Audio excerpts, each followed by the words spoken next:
नमस्कार दोस्तों, स्वागत है आप सभी का फिर से हमारे YouTube channel aspirant life of Jinder पर।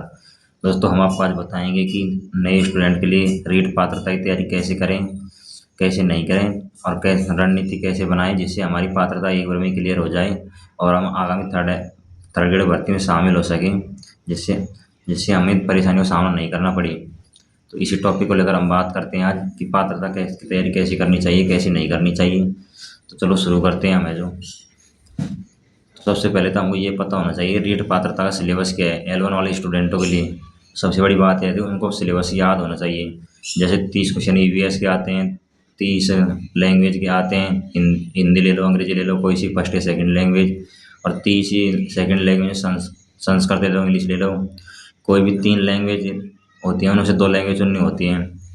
हमारे राजस्थानी स्टूडेंटों के लिए हम तो ज़्यादातर हिंदी, अंग्रेजी और संस्कृत में चूज़ करते हैं। तो इनमें से हमें 2 लैंग्वेज चूज़ करनी है, कोई सी भी कर सकते हैं हमें। जो अधिकतर स्टूडेंट्स हिंदी और संस्कृत लेते हैं, क्योंकि हिंदी और संस्कृत में थोड़ी सिमिलरिटी होती है और पढ़ने में आसानी होती है। जिन स्टूडेंट को इंग्लिश अच्छी होती है तो वो इंग्लिश भी लेते हैं। तो 30 ईवीएस के, 30 इंग्लिश के, 30 ईवीएस के, 30 हिंदी के और 30 संस्कृत के, 90 हो गई। बचे 60, तो उसमें 30 साइकोलॉजी के और 30 मैथ के, यानी पूरा 150 क्वेश्चन का पेपर होता है, जिसमें 5 सब्जेक्ट के 30-30 क्वेश्चन आते हैं। तो हम इसी टॉपिक पर बात करेंगे कि कैसे तैयारी करें जिससे हमें आसानी और हमारी पात्रता एवं क्लियर हो।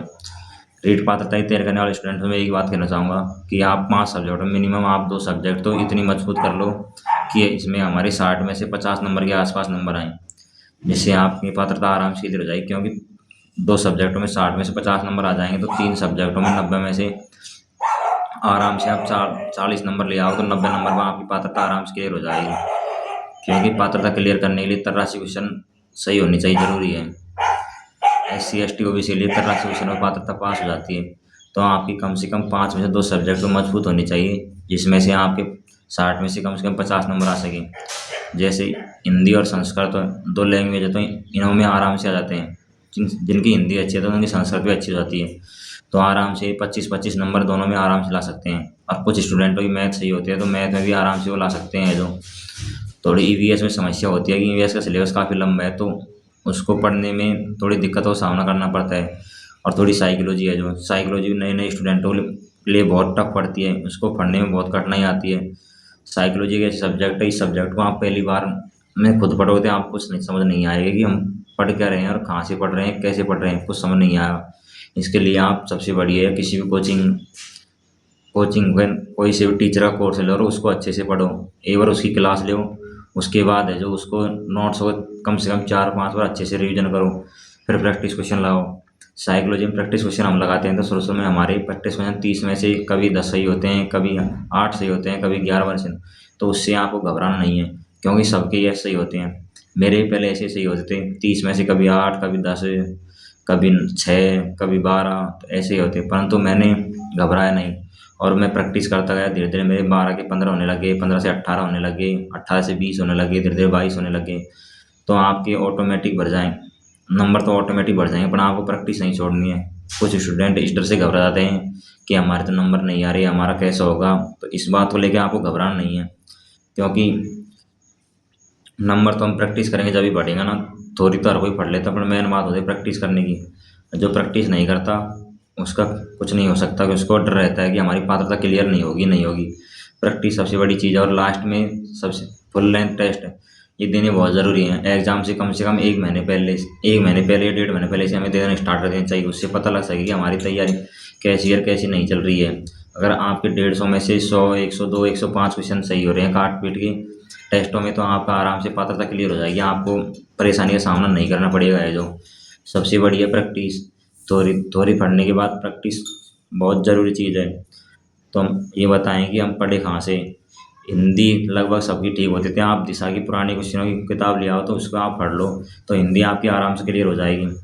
संस्कृत अधिकतर स्टूडेंटों की समस्या होती है कि हमने 10वीं में संस्कृत पढ़ी थी, उसके बाद संस्कृत नहीं पढ़ी, 11वीं 12वीं नहीं पढ़ी, कॉलेज में भी नहीं सी पढ़ी है। जो उनके लिए थोड़ी समस्या का सामना कर। आप संस्कृत यूट्यूब पे बहुत सारे टीचर हैं, उनसे पढ़ लो, या फिर आप किसी भी कोचिंग का कोर्स लो, उससे पढ़ लो।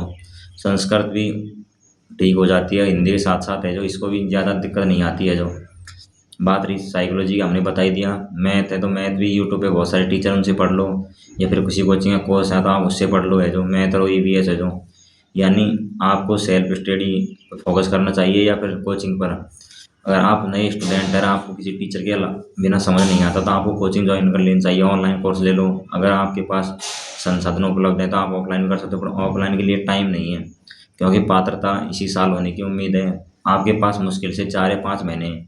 तो आप, इससे अच्छा है कि आप कोई लाइब्रेरी कोना देख लो और ऑनलाइन कोर्स ले लो, उससे ही नोट्स साथ के साथ नोट्स बनाओ, साथ साथ पढ़ते जाओ, है जो, जिससे आपकी पात्रता आराम से क्लियर हो जाएगी ना, आपको परेशानी का सामना नहीं करना पड़ेगा। और दोस्तों, ऐसी उम्मीद है कि 2027 में थर्ड ग्रेड की बड़ी भर्ती आने की उम्मीद है, क्योंकि डीपीसी हो गई है। तो उससे लगातार उम्मीद बन रही है कि आगामी थर्ड ग्रेड की बड़ी भर्ती होगी। तो उसके लिए आप अभी से तैयारी स्टार्ट कर दो, क्योंकि आगामी एग्जाम में आपको परेशानी का सामना नहीं करने पड़ेगा अगर आप अभी से क्योंकि युद्ध की तैयारी शांत काल में होती है। बाद में तो हर कोई करता है, एग्जाम के नोटिफिकेशन दे के तैयारी हर कोई करता है, पर जो युद्ध की तैयारी शांत काल में करता है उसी की जीत होती है। तो आज मैं यही कहना चाहूँगा कि आप रीट पात्रता की तैयारी कर रहे हैं तो अभी से अपने सब्जेक्ट, 2 या 3 सब्जेक्ट वो मजबूत कर लो, जिससे आपको पात्रता में परेशानी का सामना नहीं करने पड़ेगा और आपकी पात्रता आराम से क्लियर हो जाएगी। और रीट पात्रता को हल्के में मत लेना, क्योंकि मैंने बहुत से स्टूडेंट ऐसे देखे हैं जो रीट पात्रता को हल्के में ले जाते हैं कि मैं तो वैसे ही कर लूँगा, वैसे ही कर लूँगा, मेरी तो हो जाएगी, और उनकी पात्रता क्लियर नहीं होती। क्योंकि मेरा एक दोस्त था, उसने भी ऐसा ही कह रहा था, मैं उससे कह रहा था कि भाई कर ले तैयारी रीट पात्रता की। वो मेरे साथ थर्ड ईयर की ऑफलाइन कोचिंग कर रहा था, मेंस की है जो। उससे मैं बीच बीच में बोलते रहता था, भाई पात्रता की तैयारी कर ले साथ साथ, पात्रता में दिक्कत आ सकती है, परंतु वो कहता था मैं पात्रता तो मैं वैसे ही क्लियर कर लूँगा। और फिर जब ऐसे जैसे ही एग्ज़ाम हुई तो वो फर्स्ट लैंग्वेज हिंदी करे यार, सेकंड लैंग्वेज ही संस्कृत की जगह उसने फर्स्ट लैंग्वेज संस्कृत को ही सेकंड लैंग्वेज संस्कृत कर दिया। तो उसके पात्रता में उसके 80 क्वेश्चन रह गए और वो दोबारा रह गया। तो ये है कि मौका बार बार नहीं मिलता, और हमें अपनी साल खराब होने से बचानी है। इसलिए आप पात्रता की तैयारी अभी से स्टार्ट कर दो। पात्रता के साथ साथ मेंस की तैयारी हो जाएगी। पात्रता के लिए आप हिंदी को अच्छे से पढ़ो, इंग्लिश ले रहे हो तो इंग्लिश को अच्छे से पढ़ो, मैथ को भी अच्छे से पढ़ो, जिससे आप मेंस में नहीं पढ़ना पड़ेगा और आपके 3 सब्जेक्ट मेंस में पढ़ने से बच जाएगी। साइकोलॉजी है, इसको भी पात्रता में अच्छे से पढ़ लो, क्योंकि पात्रता में 30 क्वेश्चन आते हैं और मेंस में 10 ही क्वेश्चन आते हैं। तो आप पात्रता में अच्छे से पढ़ लोगे तो मेंस में इसे आप स्किप कर सकते हो थोड़े दिनों के लिए, और आपको परेशानी का सामना नहीं करना पड़ेगा। इसलिए दोस्तों, थैंक यू आपको सुनने के लिए। और मैं यही कहूँगा, जो दोस्त पात्रता की तैयारी करें, अच्छे से तैयारी करें, मन लगा कर तैयारी करें, क्योंकि कब पेपर का लेवल कब कैसा आ जाए कोई भरोसा नहीं है। इसलिए आपको अपनी तैयारी पर फोकस रखना है, मजबूत रखनी है।